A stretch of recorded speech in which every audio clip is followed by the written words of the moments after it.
Hello. Welcome to my first Instagram Live. I don't know what I'm doing. One of my favorite ways to roll in life. I have no idea what I'm doing. So, I'm here today to talk about Tip Grip. Hello. It's so nice to see you. Yay, it's nice to see people here. Welcome, welcome, welcome. I would send a wave, but I don't know how. I would love it if people popped in questions into the chat, and I will try to answer what I can, and I will try to learn how to use this.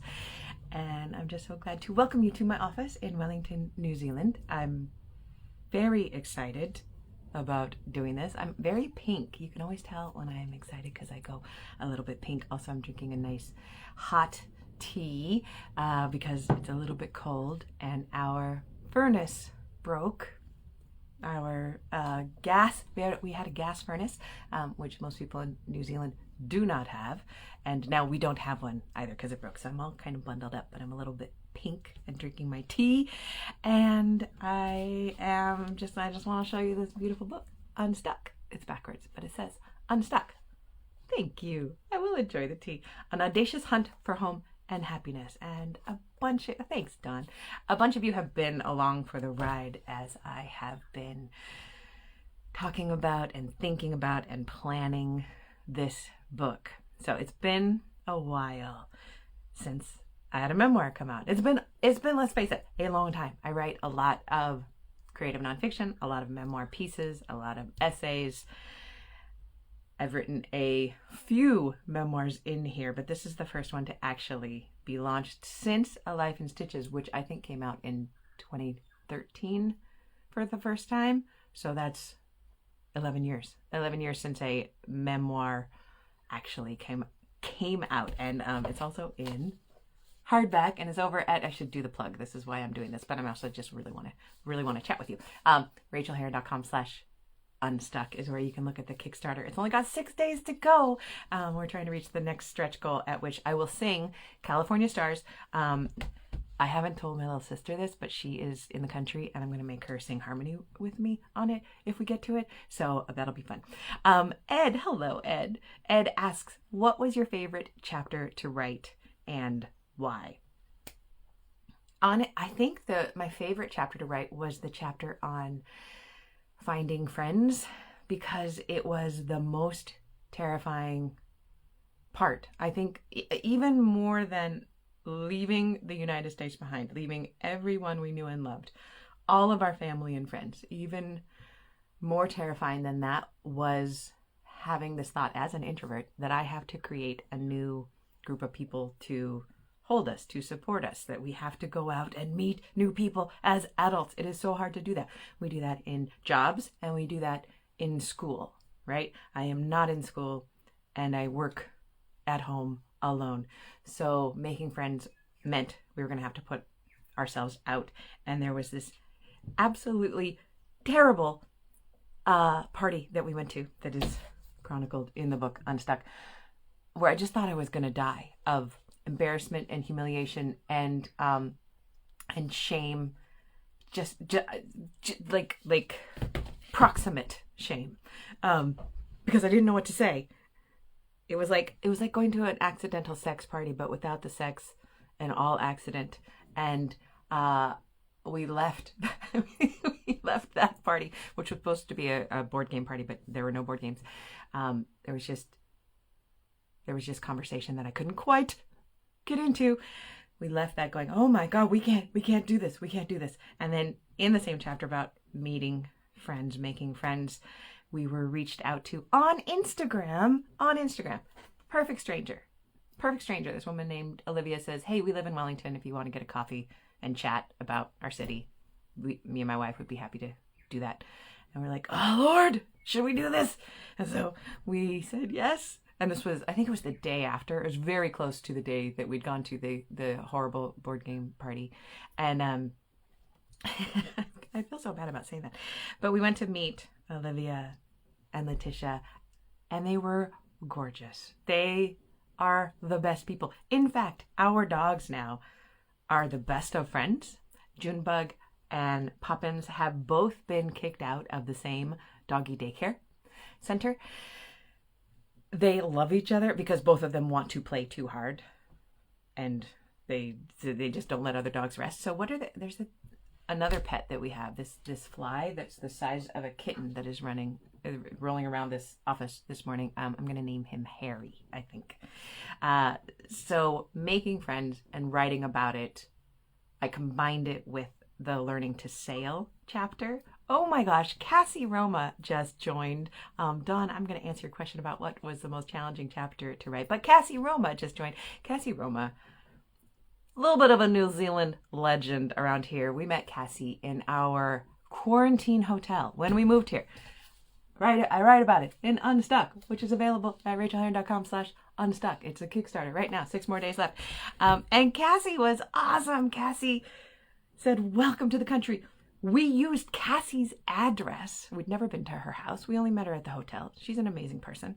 But she said, we're like, we can't get a bank account because we don't have an address, but we can't get an address without a bank account. So we used Cassie Roma's address to lie to the bank, which made us feel like money launderers, to get a bank account. And then since then, some things have been mailed to Cassie's house. Sorry about that, Cassie. We still apologize for that. But Cassie made us feel so welcome in this country. And in fact, my very first Instagram live as a guest ever was from the bathroom of our quarantine hotel in Auckland when we moved here almost 3 years ago, chatting with Cassie. I think that Cassie was the first friend. No, I can say that officially. Cassie was the first friend we ever made in New Zealand. And we were just talking about how hard it is to make friends as adults. When you're around somebody like Cassie, it's not hard. Cassie is friends with everybody. So it's so nice to see you. Or see your name on here. Dawn says, what was the most challenging chapter to write? Oh, I know the answer for this one. So about a year, let's see. No, it was almost 2 years after we moved here. About a year ago, we bought our beautiful house. Oh, look, you're on this. So I can just like show you the backyard. Look, it goes straight up the hill. All that green lushness. Here's my office, and then through there's like I have another little office, which is also the guest room. But we were buying this house, and we never thought that we would be able to afford to live in Wellington. We never thought we'd be able to stay here in this city that we love so much. And we bought this house, and it was stressful. And then we had to pack up our apartment and move across town. And I just turned into a raging ass hat. I lost my damn mind with stress and anxiety. And the hardest stuff for me always to write are the bits that make me look like the jerk that I can be, the jerk that comes out under stressful times. And I do think that is the most interesting part of memoir. When I'm reading memoir, I don't want to read about somebody being awesome and fantastic and incredible. I want to read about them being real and broken and stupid and rude to their partners and regretful. And then I want to see them do it again, even when they're trying to be better. And showing the moment where I remember having that feeling like, what are we doing? Are we strapping ourselves back in? This book is Unstuck. It's about getting yourself into a place that you've always wanted. And this was in California. Like Lala and I wanted to be together. We wanted to have this house in Oakland, and you work so hard for exactly what you want. And then you look around and you go, oh crap, I got everything I want and I don't know if I want it. What are we doing? And I had the incredible fortune of being with an incredible woman who said to me, let's go to New Zealand. And I said, what are you talking about? We had played that role back and forth to each other for many years. Let's go to New Zealand. You're joshing. But one day during the pandemic, we said, let's go to New Zealand. She said that. And I said, let's go. And so we did it. And we got out of that stuck place. We were in a place that we would never have paid off before retirement age. We were in an area that was really rough, that we wouldn't be able to walk as old people. I was having health conditions that nobody could help me with, and I wasn't getting the care that I needed. And we got out. We unstuck ourselves. And so writing that chapter about moving into this house I I know now, looking back on it, I didn't know why I was such a jerk then, but I was worried that we were doing it again, that we were getting stuck again, that we were sticking ourselves in place. But here's the thing that I learned through writing this book, and I'm sure things can go up and down as things change, but the thing we learned by moving around the world, by leaving everything behind and taking with us 2 suitcases each, a backpack, and Lala carried her banjo in a flight case that looked exactly like a child's coffin, so much so that she put a Post-it on it for the airline people that said not a coffin, but that's all we brought with us. By doing that, we learned that we can get unstuck again. I love this house. I worship this house, this neighborhood, this community of friends that we have built up around us, neighbors and people who are farther away in town. My sister lives here now. She's literally, at this moment, she's on the Inner Islander ferry, coming from the South Island where she spent a month touring around in her camper van, and she's coming back today. We're going to go have lunch and go thrift store shopping in Lower Hutt this afternoon. Just me, her, and the dog. And while Lala goes to the library to work. I love this so much. I love every single thing about it. This is where my heart wants to be. And I'm also not scared of getting stuck, because now I'm not, well, I was going to say I'm not scared of asking that question, but I'm always scared of asking that question. What if you ask yourself the question, do I want to be doing this? And the answer is no. Then what do you do? What do you do next? What are the steps that you take? But I'm much less scared of asking that question, because if the answer is, oh, I need to do something else, I know that we can do it. I know that we can do it. I know that I can do it. I know that getting stuck is scary, but scarier is staying stuck. Don't you think? So thank you. Thank you. Rebecca says, congratulations on the Kickstarter. The Kickstarter is over at rachelherron.com/unstuck, or just Google Rachel Herron Unstuck and it will come back right up. There is a beautiful paperback, Unstuck, and there is a hardcover. And the thing I'm really excited about is the audiobook, which I'm still editing, but it's all in the can. The audiobook, I read the audiobook and I'm editing it right now, as I said, and it's in my voice, and that makes me proud, because I really love doing audiobooks. This is my 3rd audiobook, and that's exciting. Let's see, I've missed a couple of things here. Hello, Holly.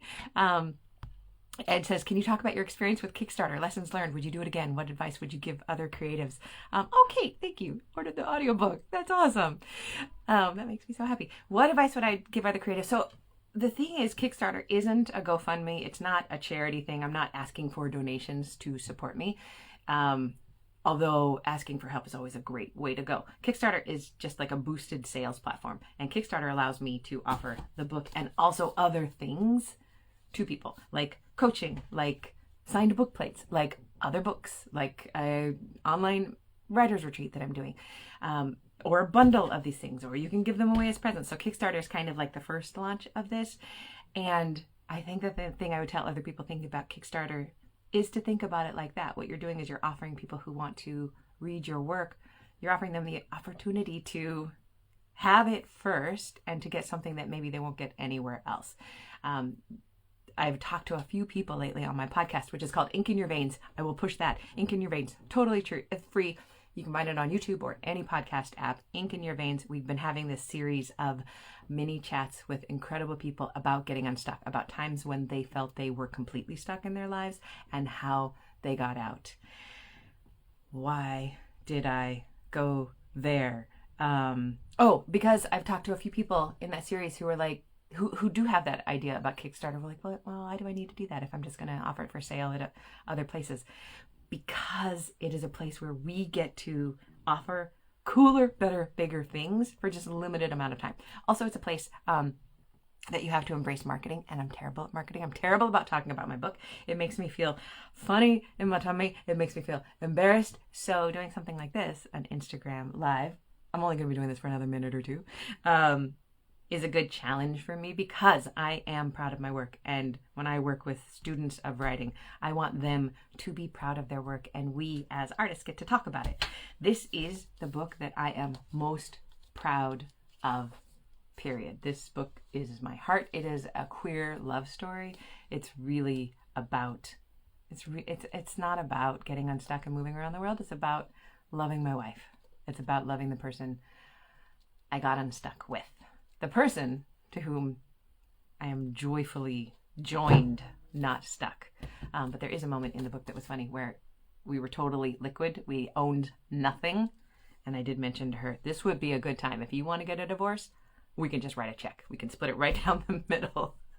But I meant it. And that's one of those brave questions to ask. Like, just check in. I knew I wanted to be with her, and I knew I wanted to take this adventure. But what if she had been just swept along? Let's break up now, if we're going to break up. And 92% of me was kind of kidding when I said it, but 8% was probably like, no, let me know, Lala. And of course she said, well, not of course, but thankfully, luckily, she said, no, I'm doing this with you because I love you. And I love her. Oh, I'm getting like weirdly emotional. I had an amazing conversation with her yesterday on the couch, and I just thought, this is my favorite person, and I can't believe that I get to do this life with her. And I wrote a book about this love story. I have not been looking at the thing. Oh, Tawny, my darling Tawny's here. So excited for the writer's retreat. I'm so excited you're joining with us. Oh, Rebecca, thank you. The cover is cute. I did not design it. That is why it is cute. We like to hire professionals to do the work they're meant to do. All right, you all, I'm going to wrap it up because Instagram Lives, I've read, should be short. Thanks for making me cry. Thank you for being here. I will tell you again, rachelherron.com/unstuck is the place to go if you want to look at the Kickstarter, or just Google Rachel Herron Unstuck. It will come right up. There are 6 days left. I'm going to market my little brains off. So if you see me come up with more posts, if you could like them or send them to a friend and say, hey, Rachel, it's not that bad. You might like this book when it comes out. It will also be available. If you don't get it at Kickstarter, you'll be able to get it at my store after that.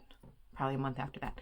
And then a month after that, it will be available everywhere, including your independent bookseller and your local library. And God bless you if you're the first one to order it into your local library, which you can't do yet because I haven't put it available on those vendors. But you will eventually be able to do that. So if you can't support the Kickstarter financially for any reason, my God, I'm sending you kisses and hugs. And if you order to your library, amazing. Thank you, everyone, for joining. Oh, Holly says, love the book. And thank you always to my patrons who got this book first, who supported me in the writing of it. Because on patreon.com/Rachel, every month I write an essay. That's where I do my memoir writing, and I send it out to my readers. And it builds books. It built this book over the course of a little bit more than 2 years. So thank you all for being here. I have loved hanging out with you. This was really fun. And I have no idea how to turn it off. So maybe we're just going to go do dishes together now. Thank you. Thank you so much for being here. Thanks for supporting. And bye. Okay, yes, it says end. Bye, everybody.